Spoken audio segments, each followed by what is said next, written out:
Hi everyone, welcome to Training with Kayce, where we explore animal training and living our best lives with animals. I'm Joseph Laughlin, producer of this podcast, and now here's your host, Kayce Covert. Let's get started. Hi, it's Kayce Covert, your host on Training with Kayce, and today is episode 10, Let's Diminish Punishment. We're actually going to also talk about reinforcement as a term. So reinforcers and punishers. And our producer, Joseph Laughlin, is on sick leave, and we wish him well. We miss him. We hope he comes back soon.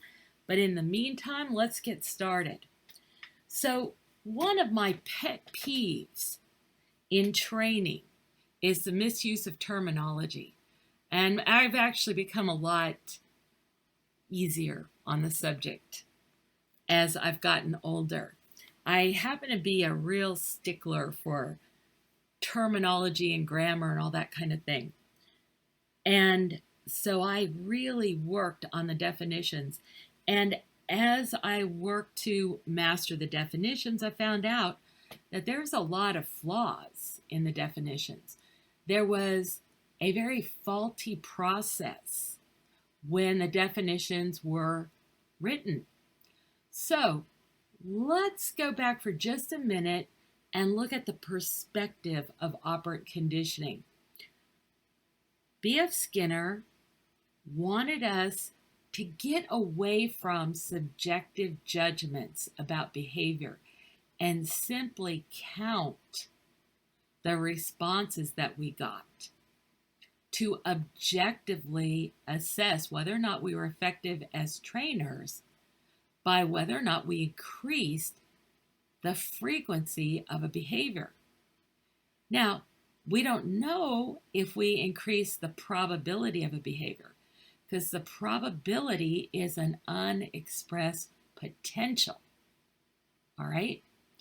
Nonetheless, B.F. Skinner himself defined a reinforcer as something that increases the probability of a behavior. Well, it shouldn't be that. Okay? Logically speaking, it should be a reinforcer increases the frequency of a behavior. In fact, I'm going to go further and I'm going to say, here is the very best definition that I have seen. It is the most economical, easiest, and only the actual critical requirements of the definition are included. So here it is. A reinforcer increases the frequency, not the probability, the frequency of the behavior it immediately follows. Here it is again. A reinforcer increases the frequency of the behavior it immediately follows. Well, that's easy, isn't it? So let's look at what the critical things are.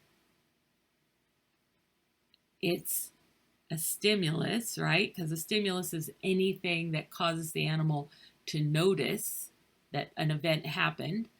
So when we say it is anything, it's any stimulus that increases the frequency. In other words, the counted occurrence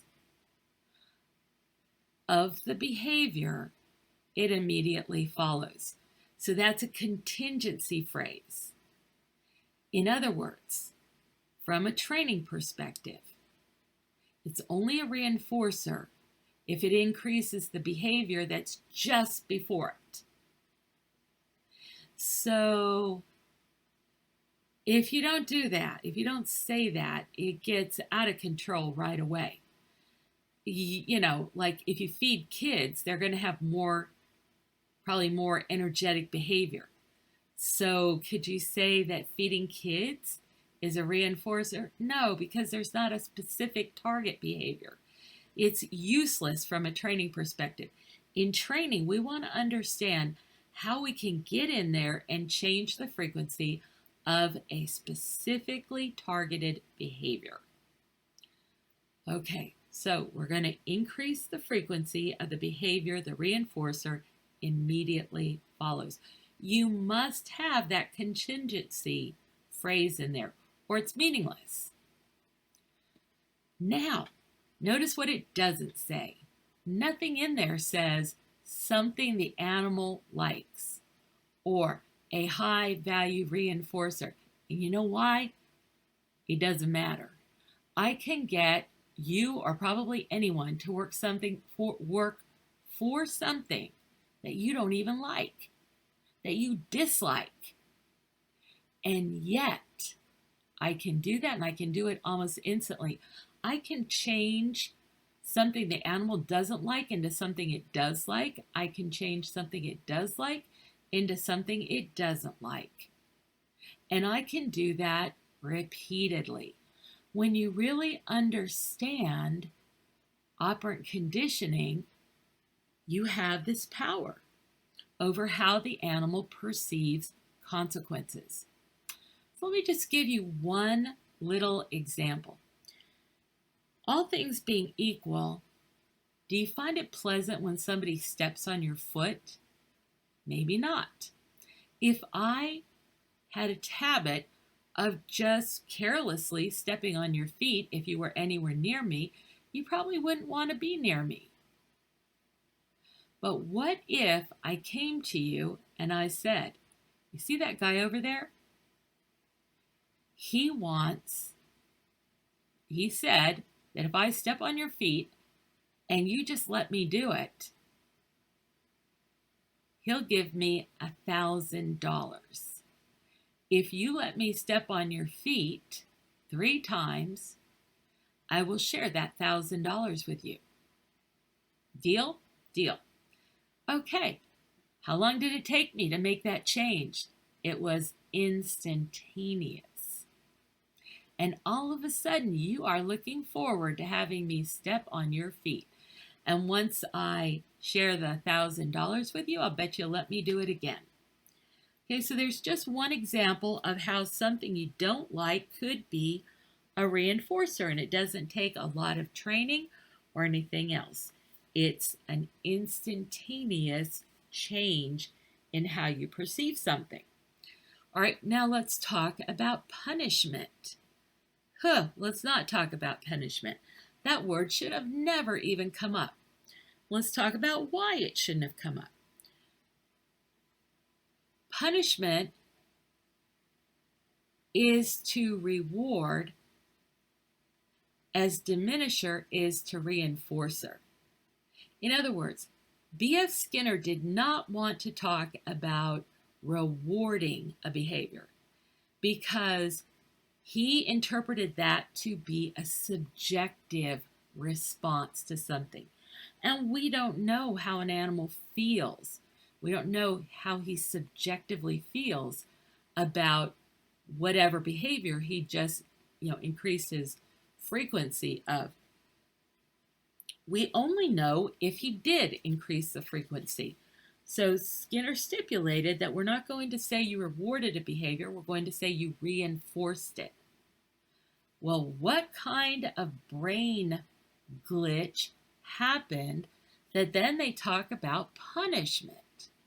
Punishment is the worst term ever to use for any kind of description in operant conditioning. Nobody can be logical about it. It has all this baggage, all these conditioned connotations from the vernacular use. So theoretically, a punishment is just a decrease in the frequency of the behavior it immediately follows. Whoa! Don't you love that definition? A punisher is a stimulus that decreases the frequency of the behavior it immediately follows. That's very similar to reinforcer. A reinforcer increases the frequency of the behavior it immediately follows. A diminisher decreases the frequency of the behavior it immediately follows. Isn't that easy to learn? Yeah, it's logical, it's tailored, it does everything you need it to do. And it's not punisher. The term punisher is so emotionally burdened that major institutions have forbidden trainers to use the term in public, period. Because it doesn't matter that the definition is just that you decrease the frequency. What the audience hears is that you punished that animal. You demeaned it, you tortured it, you made it feel pain, you traumatized it, etc., etc., etc. So why do operant conditioning people insist on using the term punisher or punishment? Let's use the term diminisher, where reinforcer makes a behavior stronger, a diminisher decreases a behavior. That is a logical term to use, and it doesn't have any psychological burdens with it. So, we've covered, oh, and by the way, a punisher doesn't have to be averse either. In other words, it doesn't have to be something the animal doesn't like. I want to just touch on one last thing on this subject, and that is the idea that a negative reinforcer is a diminisher, or a gag, as I say it, a punisher for another behavior. And it's not. So let's take a look at a negative punisher. Oh, shoot. It's been so long. All right. So a reinforcer is something that you add to the animal's environment, or you add to the animal experience that increases the frequency of the behavior it immediately follows. So usually we use positive reinforcements, and that would be the addition of food, for example. But a negative reinforcement would be the removal of something the animal doesn't like. And a positive punisher would be the addition of something that decreases the frequency of a behavior. So let's say a spanking, yeah. But a negative punisher would be the removal of something the animal liked, which would decrease the frequency of the behavior it immediately followed. So let's say you sent a child to bed without dinner, and the negative punishment there would be the child has to fast. All right, he doesn't get his dinner. And some people have come to the conclusion that a negative punishment or a negative reinforcer is a punisher. And I haven't actually heard anybody come to conclusions about negative punishers, okay? But a negative reinforcement doesn't mean something the animal doesn't like. It just means something that got taken away. And in the case of a negative reinforcer, it's something that the animal wanted to have taken away.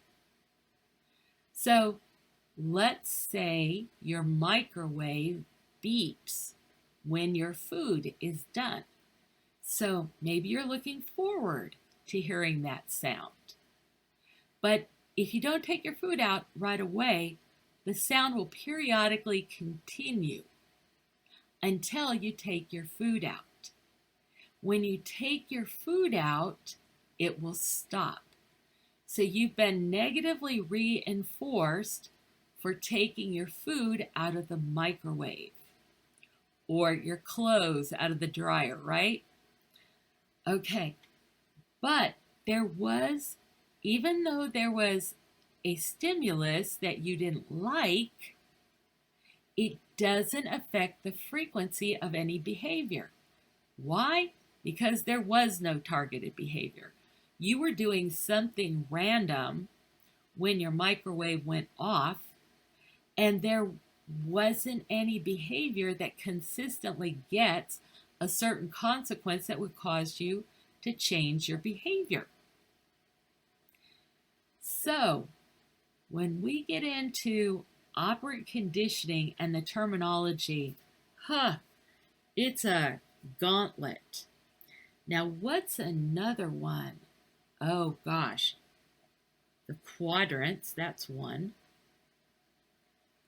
What else? What else do y'all want to talk about? Put it in the comments. Yeah, let's hash these things out.